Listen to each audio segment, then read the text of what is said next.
장로 직분을 하나님의 선하신 뜻으로 받아들이신 여러분 진심으로 축하드리고 또 이번 강의에 참석하신 것 환영합니다. 오늘 첫 강의로 장로 걸림돌인가 디딤돌인가 라는 주제로 강의를 진행하도록 하겠습니다. 기도하는 마음으로 강의에 함께 참석해 주시기를 부탁드립니다. 먼저 우리보다 장로 제도를 먼저 받아들인 개신교의 여러 교회들이 현재 장로 제도에 대해서 어떤 문제를 지적하고 있는지 살펴보도록 하겠습니다. 고려신학대학교 변정길 교수는 복음의 눈으로 본 장로직이라는 그 제목의 글에서 이렇게 이야기하고 있습니다. 아무리 좋은 제도라 할지라도 바로 운영되지 못하면 좋지 못한 결과를 가져올 수 있다. 우리 한국의 장로교회도 초기 아름다운 전통을 벗어나 여러 가지 부작용을 빚는 단계에 와 있다고 생각된다. 예를 들면 장로가 교회 안에서 대접받고 권세를 부리는 관료화 현상, 교회 전체의 유익보다는 장로 집단의 이익을 도모하는 집단 이기주의 현상, 그리고 목사를 도와서 교회를 섬기기보다는 목사를 견제하고 주도권을 잡으려고 하는 권력 지향적 현상 등을 지적할 수 있다. 과거의 목사와 장로의 유기적인 협동이 교회 발전의 귀중한 원동력이었다면 지금은 목사와 장로 사이의 갈등이 교회 발전을 가로막는 주요 장애 요인이 되고 있다. 김병태 교수는 행복한 장로라는 책에서 이렇게 이야기합니다. 절대적인 권력을 움켜잡으려는 장로 가운데는 교회 안에서 여론을 형성하여 교인들을 충동질해서 어떤 목적을 성취하려는 장로가 있다. 거짓말을 유포하고 상대방을 비난하고 모함하는 경우가 비일비재하다. 그렇게 움켜잡은 권력을 가지고 무엇을 하는가? 교회를 좌지우지하려고 한다. 교회의 권력을 잡을 뿐만 아니라 총회 정치까지 휘두르던 어느 장로님이 계셨다. 그가 휘두르던 권력 때문에 결국 그 장로님은 교인들로부터 외면을 당하게 되었다. 우리 재림교회 장로님은 어떤 장로님이 되어야 합니까? 우리 한국연합회에서 출간한 교회와 장로라는 책에 이런 표현이 있습니다. 100년 전만 하더라도 재림교회의 목회자는 지역교회 목사라기보다는 순회 목사에 가까웠다. 대부분의 지역에서 목사는 침례를 주고 결혼식과 장례식을 주도하는 일 이상은 거의 할 수 없었다. 회중을 지도하는 일은 병자를 방문하고 설교하고 교회를 연합시키는 일을 도맡아 하던 신실한 평신도 장로에 의해서 수행되었다. 합회가 재정적으로 성장함에 따라 장로의 임무와 책임을 급격히 변모시켰다. 곧 장로는 대부분의 교회에서 더 이상 설교자와 교회 봉사자로 봉사하지 않고 목사가 그 같은 필요를 채워주게 되었다. 그러면서 매우 인상적인 지적을 하고 있습니다. 하나님의 계획에 있어 명목상의 지도자는 있을 여지가 없다. 장로가 예배 시에 강단에서 하는 봉사 외에 아무것도 하지 않는 것은 회중의 신뢰를 저버리는 것이다.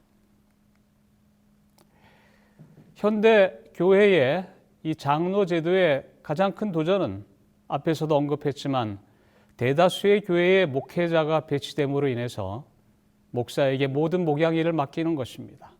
더 심한 경우에는 목회자에게 교회 잔일까지 맡깁니다. 잔디를 깎거나 혹은 교회 차량을 운영하는 일들을 맡기죠. 수석장로, 교회 서기, 재무, 각부 책임자를 맡아서 행정이나 행사만을 하려고 합니다.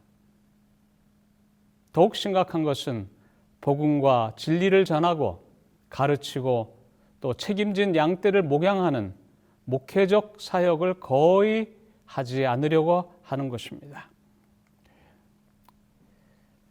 오늘 우리는 강의를 시작하면서 먼저 기본으로 돌아가서 장로의 의미가 무엇인지 또 성서적으로 장로는 어떤 직임을 수행해야 되는지 확인하는 시간을 가지겠습니다.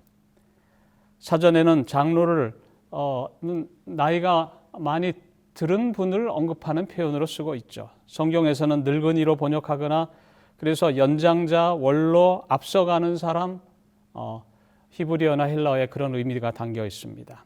히브리서 11장 2절에 선진들이 이로써 증거를 얻었느니라 할 때 그 선진들이 장로라는 의미입니다. 앞서간 사람이란 뜻이죠. 사회에서는 가장 큰 존경, 최고의 존경을 나타내는 단어였습니다. 그래서 고대 문화 속에서는 존귀한 사명을 맡기거나 또 자문을 구할 때는 항상 고령자들에게 묻는 관례가 있었고, 지금도 부족 그 사회에 가면 촌장이 있고 그 밑에 장로회가 그 부족의 어떤 중요한 일들을 결정하는 일들을 하죠. 유대인들은 나중에 살펴보겠지만 구약에 나오는 70인 장로의 기인에서 신약 시대에는 산헤드린 회원을 임명했습니다. 또 우리가 요한계시록 보면 하늘나라에 가서도 하나님 보좌 주변에 24장로가 나타나는 모습을 볼 수 있습니다. 교회 직분으로 사용될 때는 감독이라는 용어와 장로라는 용어가 성경에서는 혼용되고 있습니다. 물론 캐톨릭에서는 이 감독이라는 용어를 주교를 지칭하는 데 사용하기도 하고 또 목회자만을 지칭하는 용어로 쓰는 교단도 있는 건 사실이지만 전반적으로 성경에 나오는 감독과 장로는 교차적으로 혼용해서 사용되고 있습니다. 그래서 신약에는 사도 바울 같이 사도이면서 사도들도 자신을 장로라고 칭했습니다. 그래서 순회하는 교회를 개척하고 그 교회의 지역교회를 돌보는 장로를 임명한 후에 순회하는 장로들이 있었고 또 개교회에는 그 교회를 돌보는 장로님들이 선임되었습니다. 우리가 현재 사용하는 목사라는 단어는 목자라는 단어와 같은 뜻인데 성경에서는 한 번밖에 사용되지 않았습니다. 그래서 이 단어 모두가 다 같은 직임을 수행하지만 그것이 교회 질서에 의해서 교회 전체를 돌보는 직임과 또 개교회를 돌보는 직임이 나눠지게 된 것입니다. 영어권에서는 엘더라는 용어를 쓰는 곳이 있는데 우리 교회에서도 엘더라는 용어를 씁니다. 교단마다 사용 용례가 조금씩 다른데요.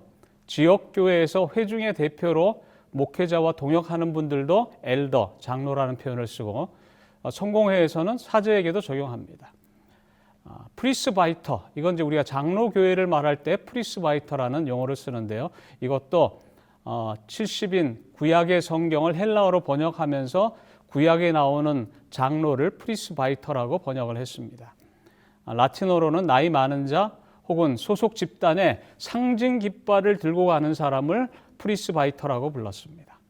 그래서 장로교회에서는 우리가 아는 장로, 일반 평신도 장로를 지칭하고 감독교회에서는 감독, 그 목회자인 감독과 집사 사이의 직책을 지칭하는 것입니다. 재림교회에서는 이 엘더란 용어를 교회 장로님들에게도 적용하고 목회를 하지 않고 우리 합회장이나 연합회장이나 이렇게 나이 많은 분들이 그런 직책을 감당할 때도 엘더라고, 그래서 우리 대총회장님도 엘더 테드 윌슨 이렇게 부르는 것입니다. 그래서 이 장로란 단어 자체는 목회자와 구별되는 단어라기보다는 그들이 맡는 역할에 초점을 맞춘 것이라고 이해하면 되겠습니다. 먼저 구약 성경에 나오는 장로의 개념을 좀 살펴보겠습니다. 민수기 11장 16절부터 17절에 볼 것 같으면 여호와께서 모세에게 이르시되 이스라엘 노인 중에 내가 알기로 백성의 장로나 지도자가 될 만한 자 70명을 모아 내게 데리고 와 회막에 이르러 거기서 너와 함께 서게 하라. 내가 강림하여 거기서 너와 말하고 내게 임한 영을 그들에게도 임하게 하리니 그들이 너와 함께 백성의 짐을 담당하고 너 혼자 담당치 아니하리니. 선발 조건으로는 적정한 연령에 이른 지도자입니다. 리더죠. 직무는 모세와 동일하게 하나님의 영이 임한다. 다시 말하면 장로의 직분은 임마누엘, 하나님이 함께하는 것을 의식하며 하나님의 임재를 체험하는 직분이라는 것입니다. 또 백성의 짐을 담당한다고 했습니다. 모세의 짐을 나눠줘서 백성의 짐을 담당하는 것입니다. 이것은 백성을 돌보는 것이고 목양하는 것입니다. 그래서 민수기 11장 17절에 보면 너와 함께 백성을 돌볼 수 있을 것이다. 이 목양이죠. 모세가 전 민족을 다 돌볼 수 없기 때문에 장로들이 그 직분을 감당하는 것입니다. 신약에는 장로의 조건에 대해서 자세하게 설명하고 있습니다. 디모데전서 3장 1절부터 7절에 감독의 이야기를 하는데 이 감독의 직분은 아까 말씀드린 것처럼 목회자에게도 적용될 수 있고 또 교회 장로님들에게도 적용될 수 있기 때문에 우리는 목사님 안수식 때도 이 성경절을 사용하고 장로님 안수식 때도 이 성경절을 사용하죠. 설명 없이 그 항목들은 뭐 각각 다 이해할 수 있는 용어이기 때문에 여러분 삶의 이 내용들을 항상 묵상하고 또 이 말씀을 삶에 적용하는 그런 계기가 되길 바랍니다.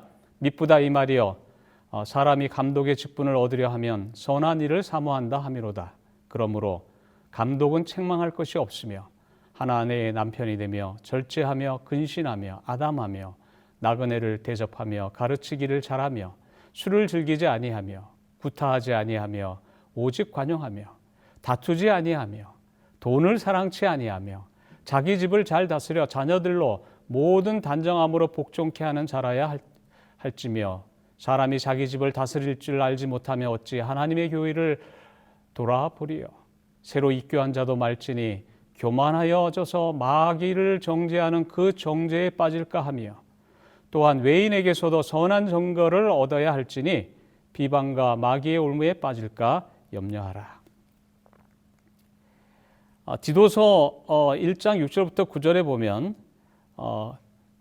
각 성의 장로들에게 사도 바울이 권면하는 말씀이 있고 또 감독에 대한 이야기가 나옵니다. 역시 이것이 다 혼용될 수 있다고 제가 말씀드렸습니다. 책망할 것이 없고 한 아내의 남편이며 방탕하다 하는 비방이나 불순종하는 일이 없는 믿는 자녀를 둔 자라야 할지나 감독은 하나님의 청지기로서 책망할 것이 없고 제 고집대로 하지 아니하며 급히 분내지 아니하며 술을 즐기지 아니하며 구타하지 아니하며 더러운 일을 탐하지 아니하며 오직 나그네를 대접하며 선을 좋아하며 근신하며 의로우며 거룩하며 절제하며 미쁜 말씀의 가르침을 그대로 지켜야 하리니 이는 능히 바른 교훈으로 권면하고 거스려 말하는 자들을 책망하게 하려 함이라. 신약에서는 이 초대교회에서 또 초기교회라 그러죠. 장로를 임명할 때 상당한 엄숙성을 엿볼 수 있습니다. 사도행전 14장 23절에 그리고 제자들을 위해 각 교회의 장로들을 임명하고 기도와 금식을 한 후에 그들이 믿는 주님께 장로들을 돌보아 달라고 맡겼습니다. 초대교회는 장로를 임명하는 일에 단순히 기도할 뿐만 아니라 금식까지 했다는 것이죠. 그만큼 엄숙하게 생각한 것입니다. 디모데전서 4장 14절에 보면 사도 바울은 디모데에게 이런 이야기합니다. 그대가 받은 은사를 잊지 말고 잘 사용하십시오. 그것은 교회의 장로들, 그러니까 장로회조들이 그대의 머리에 손을 얹고 기도할 때 예언을 통해 그대에게 주어진 것입니다. 은사라는 것은 하나님께서 주신 선물을 말하는 것입니다. 여기 예언은 미래를 말한다는 의미도 있지만 하나님을 대신해서 말한다는 뜻도 있습니다. 장로회에서 또 오늘날로 말하면 선거위원회와 교회 총회에서 여러분 각자를 장로로 임명한 것은 하나님을 대신해서 하나님의 교회를 섬길 수 있는 은사가 있고 은사를 받게 될 것임을 확정해 받은 것입니다. 그러므로 이것이 그저 교회 어떤 몇 사람들의 결의에 의해서 내가 장로 되는 것이 아니라 하나님이 주신 은사를 교회가 인정하고 다시 말해서 하나님의 도우심으로 하나님의 세우심으로 내가 장로 직분을 맡게 되었다는 엄숙함을 가지라는 것입니다. 신약교회에서 이 장로의 역할을 또 한 가지 교회 행정에 대해서 이야기합니다. 교회를 잘 다스리는 장로들은 높은 존경을 받아야 합니다. 말씀을 전하고 가르치는 일에 열심인 장로들은 더 그렇습니다. 그러니까 이 앞에 부분은 행정하는 장로들이고 뒤에 부분은 주로 전도와 선교하는 일이 있는데 그 둘 중에 행정보다는 선교하는 일에 더 강조점을 두고 있습니다. 잘 다스린다는 의미는 앞장서서 모본을 보인다는 의미입니다. 베드로전서 5장 3절에는 여러분이 맡은 사람을 지배하려 들지 말며 그들에게 좋은 모본이 되십시오. 그러나 앞서 말씀드린 것처럼 행정하는 장로들 이상으로 말씀을 전하고 가르치는 장로는 더 존경을 받아야 한다고 말씀하고 있습니다. 신학교회의 장로의 역할의 가장 중요한 강조점 중에 하나는 목양 장로입니다. 베드로전서 5장 1절과 2절, 4절에 이렇게 이야기합니다. 첫째, 양떼를 돌보라고 이야기합니다. 제가 이제 같은 장로로서, 그러니까 사도 베드로도 자기가 수석 사도지만 장로라고 이야기합니다. 교회의 장로들에게 몇 마디 당부합니다. 그리스도께서 당하신 고난을 직접 보았고 장차 우리에게 나타날 영광에 동참하게 될 자로서 여러분에게 부탁을 드립니다. 여러분에게 맡겨진 하나님의 양떼를 잘 돌보십시오. 그러면서 그것을 기쁨으로 돌보라고 말씀하십니다. 기쁨으로 그들을 돌보며 억지로 하지 마십시오. 그것이 하나님을 기쁘시게 하는 것입니다. 기쁨으로 섬기며 돈을 생각하고 그 일을 하지 않도록 하십시오. 그리고 세 번째는 장로는 목자의 역할을 하면서도 성도들을 양으로 보고 그들을 목자로서 섬겨야 하지만 자신도 주님의 양이 되는 경험을 해야 된다. 그러므로 우리의 목자장이신 그리스도께서 오실 때 바로 예수님께서 우리를 목양하신 것처럼 우리에게도 목양하는 일을 맡기셨는데 그 일을 잘하게 되면 여러분은 결코 시들지 않는 영광의 면류관을 받게 될 것입니다. 우리 재림교회 요람에는 장로 직분에 대해서 이렇게 요약하고 있습니다. 목사는 그 교회의 가장 높은 지역 직원이며 그 교회의 조력자이다. 장로는 영적 지도자이며 목사가 부재 중인 경우에는 장로가 그 교회의 신앙상 지도자가 되며 가장 높고 중요한 직책이며 목사와 목양하는 일을 분담하고 동역하는 부목사라는 것입니다.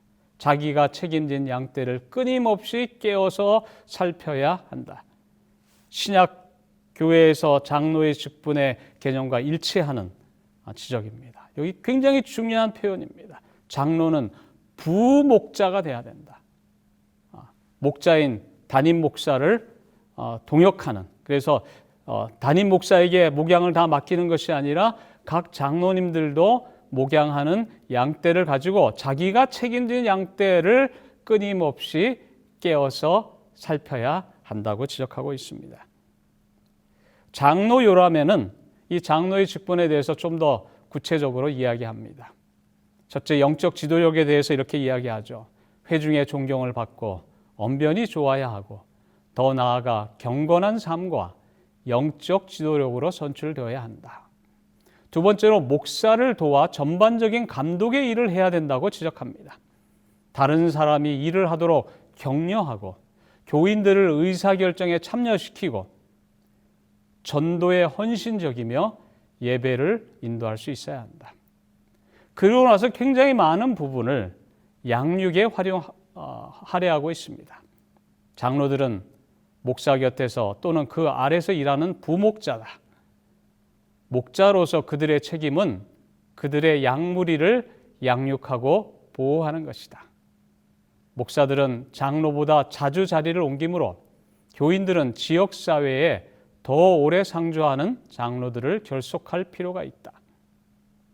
장로들은 동료 신자로서 개인적인 관심과 상담을 줄 수 있는 큰 이점을 가지고 있다. 장로들은 환자들, 낙심자들, 특별한 문제를 가진 자들을 위해 상담해주고 격려하며 기도해 주어야 한다.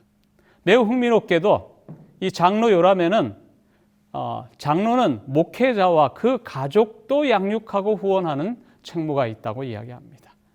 목회자가 목양자로서 그 역할을 다하고 가정사에 얽매여서 일하는 일에 지장이 없도록 그 가족들도 함께 후원해야 한다는 것입니다.